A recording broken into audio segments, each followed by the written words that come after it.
नमस्कार दोस्तों, जय हिंद। स्वागत है आप सभी का डेसिमल में। आज के वीडियो में हम लोग डिस्कस करेंगे यूपी टेट 2023 केवीएस के लिए और एमपी टेट 2023 के लिए हिंदी का मोस्ट इंपॉर्टेंट टॉपिक। ध्यान दीजिएगा, छंद। आज हम लोग छंद से संबंधित सभी महत्वपूर्ण क्वेश्चन इस वीडियो में सॉल्व करेंगे, जो कि आपके एमपी टेट 2023 के लिए भी इंपॉर्टेंट है, केवीएस के लिए भी और साथ ही यूपी टेट 2023 के लिए और अन्य सभी एग्जाम के लिए जितनी भी प्रतियोगी परीक्षाएं हैं। अगर आपके सिलेबस में छंद है, हिंदी के सिलेबस में छंद है, तो ये वीडियो आपको कंप्लीटली देखना चाहिए। ध्यान दीजिएगा दोस्तों, एमपी टेट 2023 का हाल ही में फॉर्म आया हुआ है, तो अगर आप एमपी टेट के लिए फॉर्म भर रहे हैं तो ये वीडियो आपके लिए इंपॉर्टेंट हो सकती है। ठीक है, middle school teaching eligibility test के लिए अभी फॉर्म जारी हो चुके हैं, तो आप लोग अपना आवेदन अगर कर रहे हैं तो एमपी टेट 2023 की तैयारी में छंद काफी इंपॉर्टेंट है। आप लोग सिलेबस देख लीजिए। ठीक है, सिलेबस में आपके छंद है, तो ये वीडियो इंपॉर्टेंट होगी आपके लिए। पूरा वीडियो देखिएगा, लास्ट तक देखिए और अपने नोट्स में छंद की इन सभी इंपॉर्टेंट क्वेश्चन को जरूर नोट कीजिएगा। दोस्तों, अगर आपका सपना एक सरकारी अध्यापक बनना है तो चैनल को सब्सक्राइब करके बेल आइकन को जरूर प्रेस करें। आज की इस वीडियो में पहला क्वेश्चन नोट कीजिए कि निम्नलिखित में से सममात्रिक छंद कौन सा उदाहरण है। ठीक है, सममात्रिक छंद का कौन सा उदाहरण है, तो ध्यान दीजिएगा। सममात्रिक छंद का उदाहरण आपको बताना है। ऑप्शन ए है सोरठा, बी है चौपाई, सी है दोहा और डी है ये सभी। तो इस क्वेश्चन का राइट आंसर नोट कीजिए। सममात्रिक छंद की बात कर रहे हैं तो यहाँ पर ना तो सोरठा ना ही दोहा, यह आपका होगा चौपाई। चौपाई जो है ये सममात्रिक छंद है। ठीक है, तो फर्स्ट क्वेश्चन का राइट आंसर क्या होगा, बी ऑप्शन होगा। अगला क्वेश्चन हम लोग देखते हैं, सेकंड नंबर नोट कीजिए कि शिल्पगत आधार पर दोहे से उल्टा छंद क्या होता है। बताइएगा कि शिल्पगत आधार पर दोहे से उल्टा छंद क्या होगा। ऑप्शन ए है सोरठा, बी है रोला, डी है बरबे और सी है बरबे और डी है चौपाई। तो देखिए, सेकंड क्वेश्चन का राइट आंसर होगा ए ऑप्शन। क्या होगा, ए ऑप्शन होगा। शिल्पगत आधार पर दोहे से उल्टा छंद होता है सोरठा। क्या होता है, सोरठा। A option right answer. अगला क्वेश्चन हम लोग देखते हैं, थर्ड नंबर। ठीक है, थर्ड नंबर देखेंगे, पूरे 30 क्वेश्चन है इस वीडियो में। अगला क्वेश्चन अर्ध सम्मात्रिक जाति का छंद है। यहाँ पर चार ऑप्शन आपके पास है। ठीक है, इन चार में बताना है कि कौन सा अर्ध सम्मात्रिक जाति का छंद है। ऑप्शन ए है कुंडलिया, बी है चौपाई, सी है दोहा और डी है रोला। तो नोट कीजिएगा, सी ऑप्शन इसका राइट आंसर होगा। दोहा आपको याद रखना है, ये अर्ध सम्मात्रिक छंद होता है। कैसा होता है, अर्ध सम्मात्रिक छंद, वेरी इंपॉर्टेंट। ठीक है, दोहा, दोहा के आगे लिख लीजिए अर्ध सम्मात्रिक छंद। सिर्फ आपसे इतना भी पूछा जा सकता है कि दोहा निम्न में से क्या है, अर्ध सम्मात्रिक छंद है, सम्मात्रिक छंद है। ठीक है, तो इस तरीके से आपको पता होना चाहिए। ठीक है, MP TET middle school teaching eligibility test का अगर आप एग्जाम देने की तैयारी कर रहे हैं तो आपके सिलेबस में छंद है। ठीक है, आप हिंदी का सिलेबस उठा करके देखिए, आपको आपके लिए ये वीडियो काफी ज्यादा इंपॉर्टेंट है। और अगर आप यूपी टेट की तैयारी कर रहे हैं, केवीएस की तैयारी कर रहे हैं, तो ये वीडियो काफी इंपॉर्टेंट हो सकती है आपके एग्जाम के लिए। अगला क्वेश्चन, तो इसका राइट आंसर आपने नोट किया ना, दोहा, सी ऑप्शन।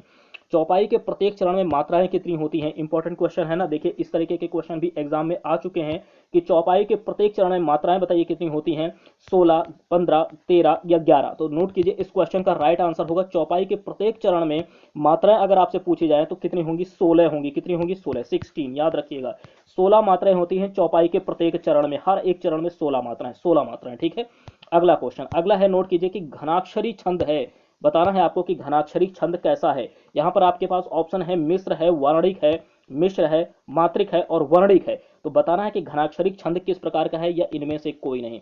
तो नोट कीजिएगा, घनाक्षरी छंद होता है वर्णिक। कैसा होता है, वर्णिक होता है। सी ऑप्शन आपका राइट आंसर। अगला क्वेश्चन 6 नंबर है कि किस छंद में 6 चरण होते हैं। किस छंद में 6 चरण होते हैं, तो ऑप्शन ए है देखिए छप्पय, बी है चौपाई, सी है वर्बय और डी है सोरठा। तो आपका सोरठा तो होगा नहीं। ठीक, यहां पर आपका सोरठा होगा नहीं, बरबे होगा नहीं, चौपाई में 4। ठीक, और ये आपका राइट आंसर यहां पर होगा आपका छप्पय। ध्यान दीजिएगा, छप्पय, छा से छप्पय, छा से 6 चरण। ठीक, याद रखिएगा, छप्पय, छा से छप्पय।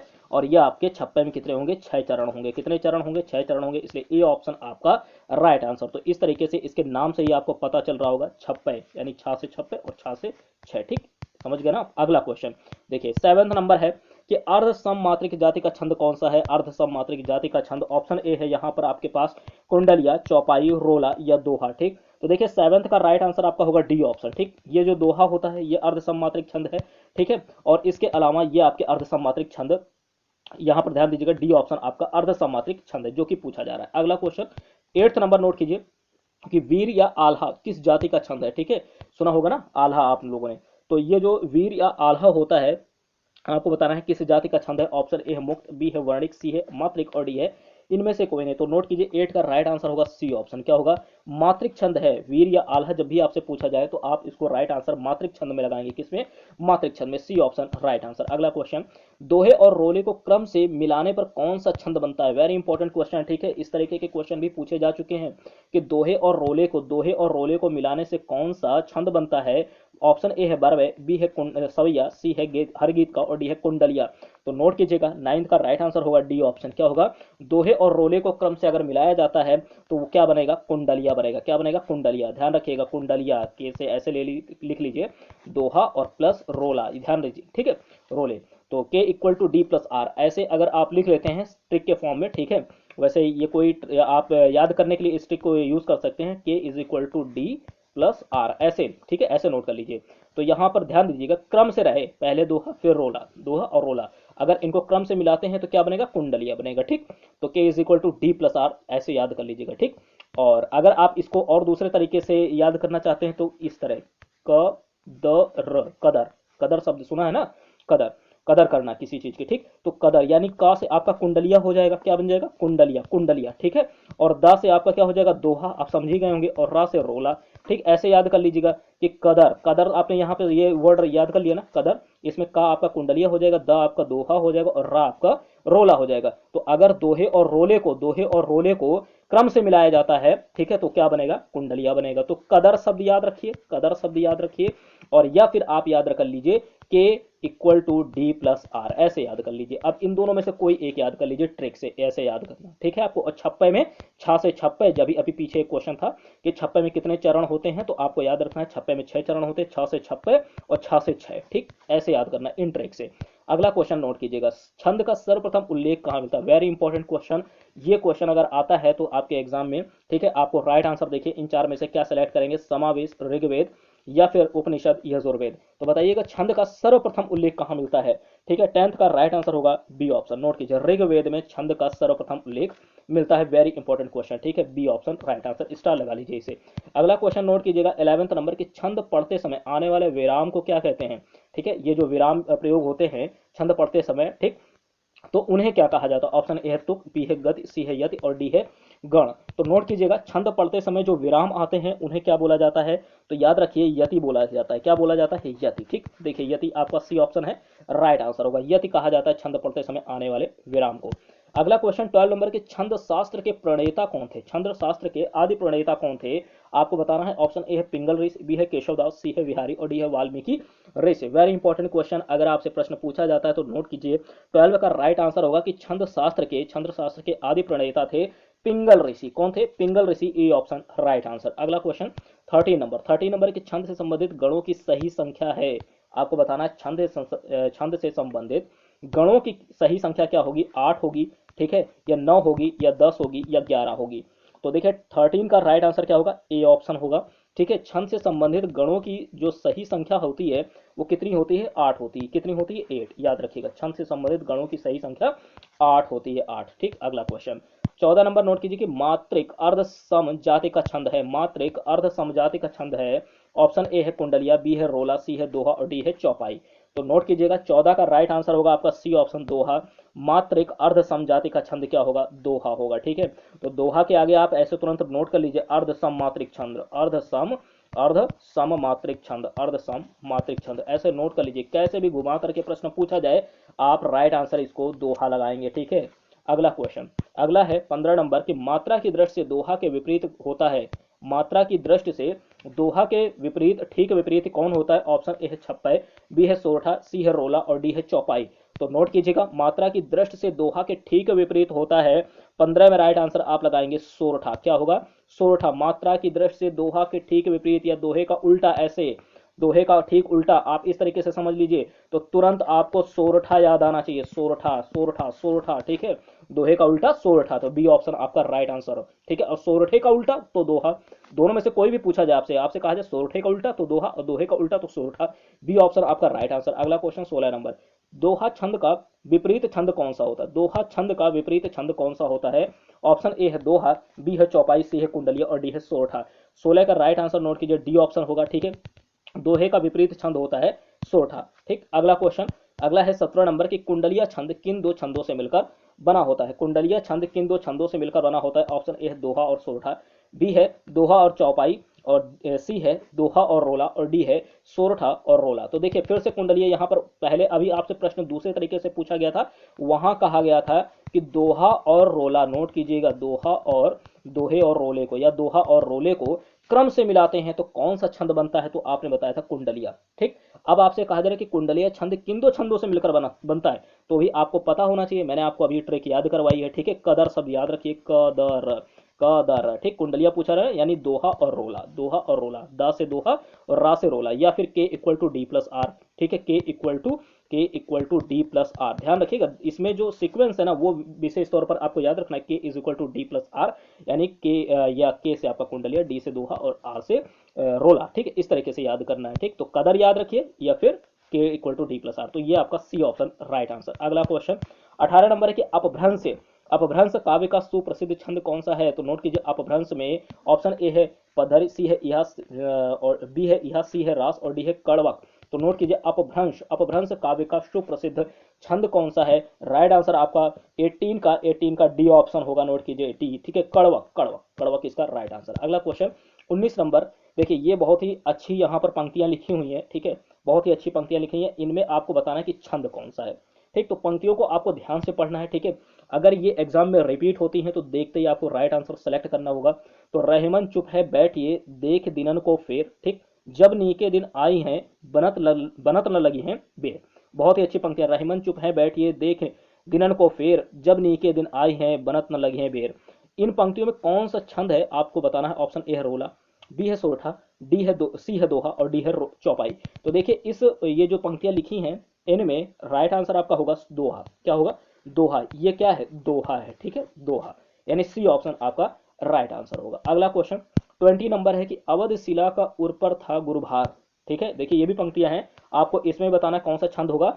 अवध शिला का उर पर था गुरुभार, तिल तिल काट रही थी द्रग जल धारा, ठीक। द्रग जल धार, तिल तिल काट रही थी द्रग जलधार। ऑप्शन ए है वर्बे, बी है दोहा, सी है सोरठा, सी है रोला, और डी है सोरठा। वर्बे, दोहा, रोला, सोरठा, आपको बताना है इसमें कौन सा छंद है। तो नोट कीजिएगा कि 20 का राइट आंसर होगा आपका बरवे। क्या है यहाँ पर, बरवे है, ठीक है, बरवे याद रखिएगा। अवध शिला का उर पर था गुरुभार, तिल तिल काट रही थी द्रगजल धार, इसमें बरवे होगा ए ऑप्शन राइट आंसर। अगला क्वेश्चन नोट कीजिए 21 नंबर है, किसको पुकारे यहाँ रोक कर, यहाँ या किसको पुकारे यहाँ रोकर अरंड बीच, चाहे जो करो शरण शरण तिहारे हैं, ठीक। इन पंक्तियों में छंद आपको बताना है। तो ऑप्शन ए है छप्पय, बी है घनाक्षरी, सी है रोला, और डी है उल्लाला। तो 21 का राइट आंसर नोट कीजिए, बी ऑप्शन होगा इसका घनाक्षरी, ठीक है। इसमें क्या है, घनाक्षरी छंद है, वेरी इंपॉर्टेंट, घनाक्षरी। अगला क्वेश्चन 22 नंबर, देखिए 22 नंबर अगर आप बचपन से ही आप लोगों ने इस दोहे को पढ़ा होगा, ठीक है। और यहाँ पर आपसे जो छंद पूछा जा रहा है इसमें दोहा ही होगा, ठीक। तो आपको याद रखना है, इसको काफी इंपॉर्टेंट है। श्री गुरु चरण सरोज रज निज मन मुकुर सुधारी, वर्णव रघुवर विमल जसु जो दायक फल चारि। इसको काफी आप लोगों ने सुना होगा, ठीक है। और इनमें आपको चौपाई देखते ही कट करना, रोला उल्लाला कट कर देना। राइट आंसर क्या होगा, दोहा है, ठीक है। ये क्या है, बचपन से आप पढ़ते आ रहे होंगे, इसमें डी ऑप्शन होगा दोहा, ठीक है। श्री गुरु चरण सरोज रज निज मन मुकुर सुधारी, वर्णव रघुवर विमल जसु जो दायक फल चारि, ठीक। तो इसका राइट आंसर डी ऑप्शन दोहा। अगला क्वेश्चन 23 नंबर, निराला की कविता जूही की कली उदाहरण है, किसका उदाहरण है। मुक्त छंद का, मात्रिक छंद का, वर्णिक छंद का, या सममात्रिक छंद का। तो नोट कीजिए जो जूही की कली है ये है किसका, तो मुक्त छंद का उदाहरण है। जूही की कली मुक्त छंद का उदाहरण है, ए ऑप्शन राइट आंसर। अगला क्वेश्चन नोट कीजिए 24 नंबर, जिस छंद में वार्णिक या मात्रिक प्रतिबंध ना हो वह छंद क्या कहलाता। मतलब वार्णिक या मात्रिक प्रतिबंध ना हो तो वह छंद कैसा होगा, वर्णिक होगा, मुक्त छंद होगा, मात्रिक होगा, या इनमें से कोई नहीं। तो 24 का राइट आंसर बी ऑप्शन होगा, मुक्त छंद। तो ऐसा छंद जिसमें वार्णिक या मात्रिक प्रतिबंध कोई प्रतिबंध ही ना हो तो कैसा होगा, मुक्त छंद ही तो होगा, ठीक है। क्या होगा, मुक्त छंद, बी ऑप्शन आपका राइट आंसर। अगला क्वेश्चन 25 नंबर, दोहा के प्रथम और तृतीय चरण में कितनी मात्राएं होती हैं आपको बताना है। दोहा के प्रथम और तृतीय चरण में पहले और तीसरे में कितनी मात्राएं होती हैं। ऑप्शन ए है 13, बी है 12, सी है 14, और डी है 11। तो नोट कीजिए 25 का राइट आंसर क्या होगा, 25 का राइट आंसर होगा ए ऑप्शन, ठीक है, 13, ठीक। 1 और प्लस 3 ऐसे दिख रहा है ना, 1 3 1 3 1 3 में कितने 13, इस तरीके से याद रखिएगा। ए ऑप्शन आपका राइट आंसर होगा। तो दोहा के प्रथम और तृतीय चरण में 1 और 3 में कितने होते हैं, 13 होते हैं। ठीक, यहीं से आपको समझ में आ गया होगा 25 का राइट आंसर क्या होगा, ए ऑप्शन होगा 13, आपको याद रखना है ए ऑप्शन 13। अगला क्वेश्चन 26 नंबर, देखिए ये बहुत ही अच्छी पंक्तियां हैं, इसमें आपको छंद बताना है। ठीक है, छंद बताना है। देखिए ओम हनु हनु हनु हनुमंत हठीले बैर ही मारू वज्र के कीले। ठीक, तो ये देखिएगा आपने अगर इसे पढ़ा होगा, ठीक है, कई बार सुना भी होगा। तो देखिए ऑप्शन ए है बरबे, बी है सोरठा, सी है दोहा और डी है चौपाई। आपको बताना है ये क्या है। ठीक है, ओम हनु हनु हनुमंत हठीले बैर ही मारू वज्र के कीले, बहुत ही अच्छी पंक्तियां हैं। तो 26 का राइट आंसर होगा डी ऑप्शन, क्या है, चौपाई है। ठीक है, ये क्या है, चौपाई है। ठीक, ध्यान दीजिएगा। तो ध्यान दीजिएगा, ये जो पंक्तियां ली गई हैं ये कहाँ से ली गई हैं, तो ये अथ बजरंग बाण से, कहाँ से ली गई हैं, अथ बजरंग बाण। ठीक है, आपने अगर पढ़ा होगा अथ बजरंग बाण। ठीक, तो ध्यान दीजिएगा वहां से ये चौपाई ली गई है, अथ बजरंग बाण। जैसे आप हनुमान चालीसा पढ़ते हैं उसी में ऐसे ही अथ बजरंग बाण, ठीक है, उसके पाठ में अगर आप पढ़े होंगे तो वहां पर ये चौपाइयां हैं। ओम हनु हनु हनु हनुमंत हठीले बैर ही मारू वज्र के कीले। ठीक है, तो काफी अच्छी पंक्तियां हैं। तो इसमें आपको याद रखना है ये क्या है, चौपाई है। ठीक है, वहीं से ये चौपाई ली गई है। तो डी ऑप्शन राइट आंसर। अगला क्वेश्चन देखिए, अगला है, देखिए ये आपका हनुमान चालीसा से है। ठीक है, हनुमान चालीसा से ही लिया गया है, आपने इसको पढ़ा भी होगा, ठीक है, सुना भी होगा। पवन तनय संकट हरण मंगल मूर्ति रूप राम लखन सीता सहित हृदय बसों सुरभूप। तो आपको बताना है इसमें कौन सा छंद है, इन पंक्तियों में कौन सा छंद है। बहुत ही अच्छी पंक्तियां हैं। ऑप्शन ए है चौपाई, बी है दोहा, सी है सोरठा और डी है वर्ब है। ठीक, तो नोट कीजिएगा ये भी क्या है, दोहा ही है। ठीक है, पवन तनय संकट हरण मंगल मूर्ति रूप राम लखन सीता सहित हृदय बसों सुरभूप, बहुत ही अच्छी पंक्तियां, ये दोहा है। क्या है, दोहा। ठीक, बी ऑप्शन आपका राइट आंसर। ठीक है, अगला क्वेश्चन, इस तरीके के क्वेश्चन आपको तैयार रखने हैं, देखते ही आपको वहां पर राइट आंसर सेलेक्ट करना है। ठीक है, याद रखिएगा बहुत ही अच्छी पंक्ति है। इसी तरह के अगर क्वेश्चन आते हैं और तो आप लोगों के लिए काफी आसान होंगे, पहले से तैयार है। अब देखिए ये है फिर से, लाल देह लाली लसे अरुधरि लाल लंगूर वज्र देह दानव दलन जय जय जय कपिशूर। ठीक है, इन पंक्तियों में कौन सा छंद है, तो ये संकट मोचन हनुमान नाटक अगर आपने पढ़ा होगा, ठीक है, तो वहां पर ये पंक्तियां वहीं से ली गई हैं। ठीक है, लाल देह लाली लसे अरुधरि लाल लंगूर वज्र देह दानव दलन जय जय जय कपिशूर। ऑप्शन ए है चौपाई, बी है सोरठा, सी है रोला और डी है दोहा। तो बताइएगा ये क्या है। 28 का राइट आंसर नोट कीजिए, क्या होगा आपका, दोहा होगा। क्या होगा, दोहा। ठीक, नोट कीजिएगा, ये जो पंक्तियां लिखी हैं ये दोहा हैं, बहुत ही अच्छी पंक्तियां हैं। ठीक है, इनमें से कोई भी आता है आपका क्वेश्चन बिल्कुल गलत नहीं होगा, नोट रखिएगा। ठीक है, 29 नंबर है, देखिएगा, निश्चय प्रेम प्रतीत ते विनय करे सन्मान तेहि के कारज सकल शुभ सिद्ध करे हनुमान।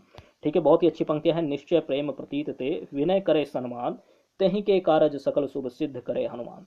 तो ये भी अथ बजरंग बाण से ही आपने देखा होगा, पढ़ा होगा। तो दोहा, सोरठा, चौपाई, रोला, ये क्या है आपको बताना है। ठीक है, तो 29 का राइट आंसर नोट कीजिएगा, 29 का ए ऑप्शन होगा दोहा। ठीक है, ये भी आपका क्या है, दोहा ही है। ठीक, बहुत ही अच्छी पंक्तियां हैं, दोहा है। तो दोहे से मैंने काफी क्वेश्चन आपके करवाए हैं। ठीक, अगला क्वेश्चन नोट कीजिए, 30 नंबर है कि बिनु पग चले सुने बिन काना कर बिनु कर्म करे विधि नाना। तो काफी अच्छी पंक्तियां हैं ये भी। ठीक, फिर से एक बार देखिएगा, बिनु पग चले सुने बिन काना कर बिनु कर्म करे विधि नाना। इन पंक्तियों में आपको छंद बताना है। ठीक है, दोहा ऑप्शन ए है, बी है चौपाई, सी है रोला और डी है सोरठा। तो नोट कीजिएगा इस क्वेश्चन का राइट आंसर है ये क्या होगा, चौपाई है भैया। कैसी है, ये चौपाई है। कैसा छंद है, चौपाई छंद है। ठीक है, तो ये आपने 30 क्वेश्चन सॉल्व किए। ठीक, 30 क्वेश्चन आपने सॉल्व किए। अब इन 30 क्वेश्चन में कितने आपके सही हुए हैं, आप आकलन के तौर पर अपना यहाँ पर स्कोर बता सकते हैं, आकलन करके अपना स्कोर बता सकते हैं कि 30 में कितने सही हुए हैं। आपको 20 प्लस में तो होना ही चाहिए, अगर नहीं है तो आप अपनी जो है तैयारी थोड़ी और अच्छी कीजिए। ठीक है, यूपी टेट 2023 के लिए, केवीएस के लिए और एमपी टेट जो कि अभी हाल ही में एग्जाम के लिए जो है नोटिफिकेशन आ चुका है, ऑनलाइन फॉर्म इसके भरे जा रहे हैं। ठीक है, तो एमपी टेट जो कि मिडिल स्कूल, ध्यान दीजिएगा, middle school teaching eligibility test मैंने शुरू में भी बताया और अभी बता रहा हूँ, इसके लिए फॉर्म आ चुके हैं। तो अगर आप एमपी टेट की तैयारी कर रहे हैं 2023 की, तो हिंदी का संपूर्ण सिलेबस हमारे चैनल पर आपको कवर करवाया जाएगा। और इससे पहले कवर भी है, अगर आप हमारे चैनल की प्लेलिस्ट में जाएंगे ना, यूपी टेट 2023 के नाम से हिंदी होगी, यूपी टेट 2023 हिंदी, नोट कीजिएगा यूपी टेट। ठीक है, यूपी टेट 2023 हिंदी, ठीक, ये है एक प्लेलिस्ट। दूसरी है हिंदी प्रैक्टिस सेट, नोट कीजिएगा, हिंदी प्रैक्टिस सेट, ठीक, ये एक प्लेलिस्ट है। और एक तीसरी है सीटेट हिंदी के नाम से होगी, सीटेट, ठीक है, सीटेट 2022 हिंदी। अगर आप इनमें से दो प्लेलिस्ट, यूपी टेट 2023 और हिंदी प्रैक्टिस सेट, इन दोनों को फॉलो कर लेना तो आपकी हिंदी कंप्लीटली तैयार हो जाएगी, ठीक है, इतने से। तो उम्मीद है आपको ये वीडियो पसंद आई होगी, ठीक है। और भी जो इम्पोर्टेंट टॉपिक हैं आप इन्हीं प्लेलिस्ट के माध्यम से, आप हमारे चैनल पर प्लेलिस्ट जो हैं उनको एक बार विजिट कीजिए, ठीक। उन्हीं प्लेलिस्ट के माध्यम से आप पूरे जितने भी हैं आपके, जैसे कि रस हो गया, ठीक, रस, ठीक, छंद मैंने आज करवा ही दिया। इसके अलावा अलंकार, रस, छंद, अलंकार, विलोम, ध्यान दीजिएगा, विलोम शब्द, पर्यायवाची, ठीक है, लोकोक्तियाँ, नोट कीजिएगा, लोकोक्तियाँ, मुहावरे, ठीक है, तत्सम तद्भव, और 100 रचनाएं और उनके कवि, ठीक। तो इन सभी के क्वेश्चन, इन सभी के वीडियोस हमारे चैनल पर अवेलेबल हैं, आप एक बार जरूर विजिट कीजिए और उन सभी वीडियोस को वॉच कीजिए, उनका नोट्स बनाइए, ठीक। तो ये वीडियो अगर आपको पसंद आती है तो लाइक कीजिए, शेयर कीजिए, जितना हो सके जमकर शेयर कीजिए, ठीक है। और अगर आप चैनल पर पहली बार हैं तो अपना सपोर्ट इसी तरीके से बनाए रखने के लिए चैनल को सब्सक्राइब करना बिल्कुल मत भूलें, ठीक है, क्योंकि आप लोगों का सपोर्ट इंपॉर्टेंट है। काफ़ी सपोर्ट किया आप लोगों ने, इसी तरीके से सपोर्ट करते रहिए, ठीक है। चैनल को सब्सक्राइब जरूर कीजिए, ठीक है। अगर आपका सपना भी एक सरकारी अध्यापक बनना है, चैनल को सब्सक्राइब कर लें। मिलते हैं आपसे नेक्स्ट वीडियो में, थैंक यू।